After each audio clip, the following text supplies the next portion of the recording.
Imagine a world where a specific color was the ultimate symbol of power, wealth, and prestige. For centuries, a deep, colorfast black dye was the most coveted hue in Europe's high courts and burgeoning textile industries. The secret to this elusive color wasn't gold or silver, but a gnarled, unassuming tree discovered in the New World, Logwood. This extraordinary tree produced a dye so valuable it became a primary target for pirates, smugglers, and rival empires, leading to illegal logging camps, naval skirmishes, and profoundly shaping the geopolitics of the Caribbean. This is the thrilling story of Logwood, the black gold that launched 1,000 ships and fueled an age of conflict.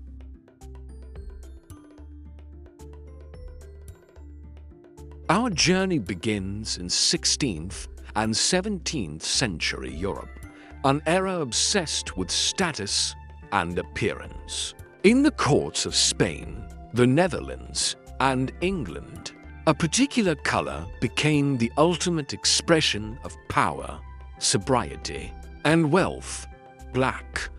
From the somber elegance of Spanish Habsburg monarchs to the severe dignity of Dutch merchants, black was the color of consequence. But achieving a true, deep, colorfast black was incredibly difficult. The natural dyes available in Europe at the time based on gall nuts, iron salts, or woad produced blacks that were often muddy, brownish, faded quickly, or damaged the fabric. The demand for a superior, permanent black was immense, and the textile industry was desperate for a breakthrough. The age of exploration, driven by the search for gold, silver, and new trade routes, inadvertently opened up a world of new natural resources for Europe. Among the exotic spices, precious metals, and medicinal plants, a particular tree from the vast, unexplored forests of the New World would soon capture the attention of Spanish conquistadors and, eventually, change the very fabric of European society. The value of natural dyes was enormous, a crucial component of the burgeoning global economy. And in the quest for the perfect black, the Spanish were about to stumble upon a botanical treasure that would ignite an age of piracy, smuggling, and international conflict.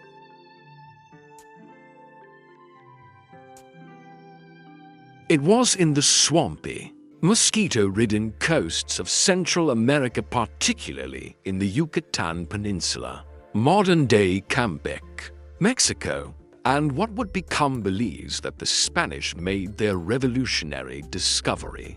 Amidst the dense, humid forests, they found a rather unremarkable tree known locally as Logwood Haematoxylum campechianum.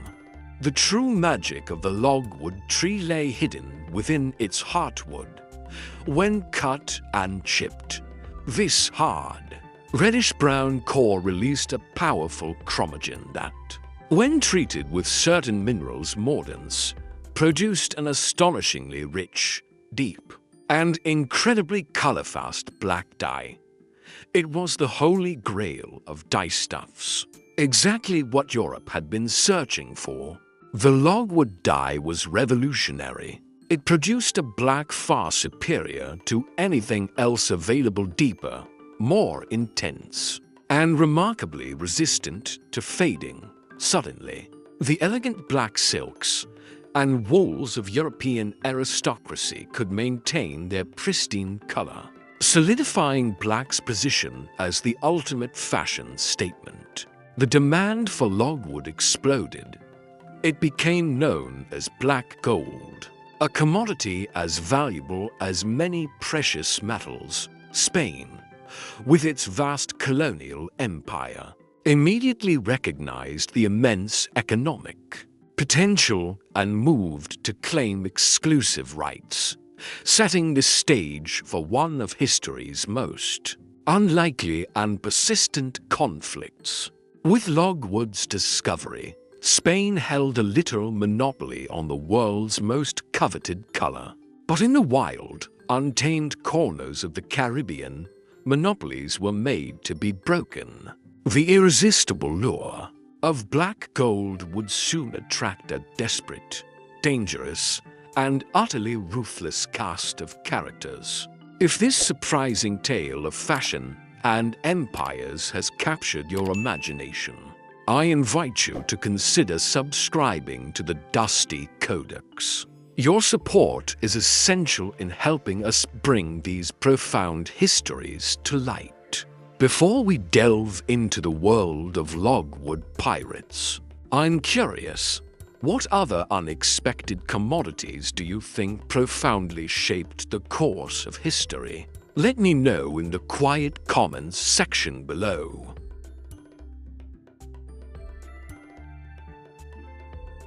Spain declared Logwood a royal monopoly.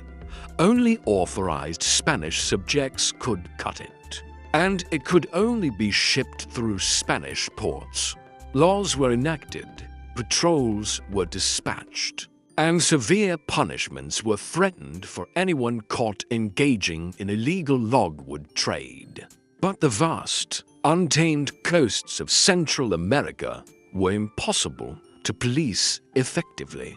The temptation of immense profits, a single logwood tree, could be worth more than a man's yearly wages, proved irresistible. A thriving, illicit trade quickly developed, attracting desperate adventurers from England, France, and Holland. These weren't just common smugglers. Many were buccaneers, men who had abandoned settled life to hunt wild cattle and pigs, trading hides and salted meat with passing ships. They were hardy, self-reliant, and utterly fearless. When the demand for logwood exploded, these buccaneers, particularly the English and Scottish, turned their attention to the black gold. They established illegal logging camps along the coast, particularly in the Bay of Honduras, modern-day Belize, venturing into the dense, mosquito-infested jungles to cut the precious wood. These baymen, as they became known, were fiercely independent and well-armed.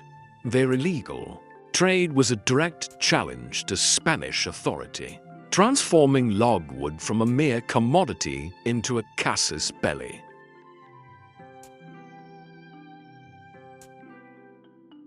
The conflict over logwood was a continuous, brutal affair. Spain considered the baymen invaders and criminals, dispatching regular expeditions to burn their camps, seize their logs, and drive them out. The baymen, in turn, were hardened fighters, often supported unofficially by the British Crown, and fiercely defended their lucrative logging territories. For decades, the swampy coasts of Belize and the Yucatan were a forgotten frontier of imperial conflict, a place where international treaties meant little and armed might determined who controlled the valuable logwood forests. The skirmishes were often small-scale, but incredibly violent, a testament to the immense value placed on this seemingly simple tree. It was this relentless struggle over logwood that laid the very foundations for the modern nation of Belize. The British, though reluctant to officially acknowledge the illegal trade, implicitly supported the baymen. The logwood camps became permanent settlements, growing into towns. Over time, these settlements transformed into a de facto British colony, despite Spanish claims. The black gold had not only fueled an age of piracy, but had literally carved out a new nation. from the heart of Spain's empire.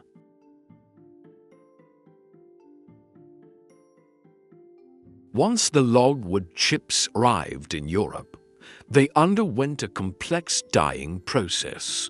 The wood chips were boiled, releasing their chromogens.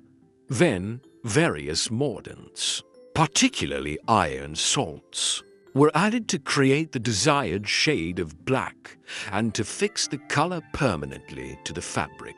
Fibers. It was a precise chemical art, transforming rough wood into luxurious textiles. Logwood reigned supreme as the world's leading black dye for over 200 years. Its dominance only began to wane in the mid-19th century with the advent of synthetic aniline dyes. Cheaper and more consistent, these new dyes eventually pushed logwood out of the mass market. However, logwood continues to be used today in specialized applications, from histological stains in biology labs to artists' pigments, and even in some cosmetics. A testament to its enduring quality,